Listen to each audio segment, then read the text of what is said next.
तो नेताओं के बिगड़े बोल आप सब लोग जानते हैं, लेकिन नेता स्वयं को कई बार अवतारी तो कई बार परमात्मा का दूत बताने से भी नहीं पीछे हट रहे। ऐसा ही हुआ है जब देश के प्रधानमंत्री ने किसी रैली, किसी आयोजन में स्वयं को परमात्मा का दूत ही बता डाला। उन्होंने ये जताया कि जो कुछ भी हो रहा है वो परमात्मा की मर्जी से हो रहा है, या फिर परमात्मा मुझसे करवा रहे हैं। परमात्मा ने कुछ बेहतर करने के लिए मुझे इस दुनिया में, इस धरा पर, भारत भूमि पर जन्म दिया है, भेजा है, और मैं कुछ बेहतर करना चाहता हूँ। इस पर कटाक्ष करते हुए विपक्ष के नेता राहुल गांधी अपनी रैलियों में इन दिनों इस बात को प्रमुखता से रख रहे हैं। जैसा कि आप लोगों को बता दें कि सोमवार को कांग्रेस नेता राहुल गांधी बिहार पहुंचे। इस दौरान पटना के बख्तियारपुर में इंडिया गठबंधन की रैली को संबोधित करते हुए भाजपा पर जमकर बरसे। राहुल गांधी ने कहा कि जानते हैं नरेंद्र मोदी ने परमात्मा वाली बात क्यों कही है। जब चुनाव के बाद ईडी के लोग नरेंद्र मोदी से अडानी के बारे में पूछेंगे तो नरेंद्र मोदी कहेंगे, मैं नहीं जानता, ये मुझसे परमात्मा करवा रहे थे। उन्होंने ये भी कहा कि मोदी जी, आप लंबे लंबे भाषण देना बंद कीजिए, आप देश को बांटने की कोशिश मत कीजिए।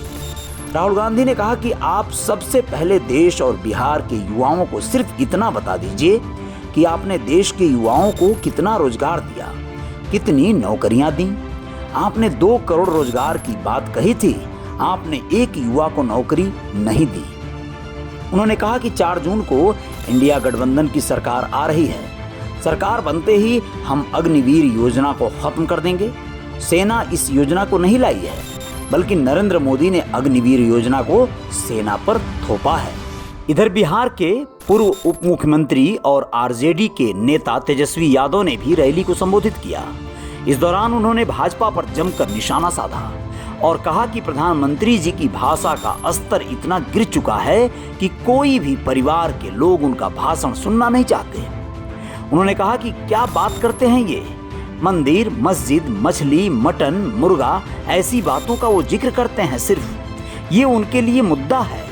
हम पढ़ाई, दवाई, कमाई, सिंचाई, गरीबी, बेरोजगारी, महंगाई की बात करते हैं, जो उनको सहज नहीं लगता। और देश का एक बड़ा हिस्सा उनके इसी तमाम उन्मादी बातों को ही प्राथमिकता देकर सुनता है। जबकि अब सच्चाई खुलने लगी है।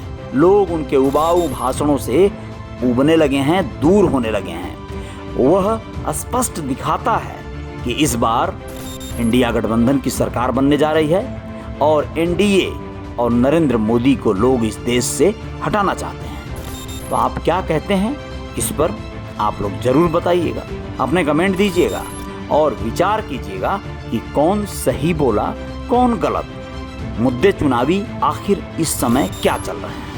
किसी के लिए महंगाई, किसी के लिए बेरोजगारी, किसी के लिए शिक्षा, किसी के लिए दवाई, तो क्या सच में किसी के लिए सिर्फ धर्म, उन्माद, 370, तमाम इस तरह के बातों को लेकर ही क्या मुद्दा बनाया गया है?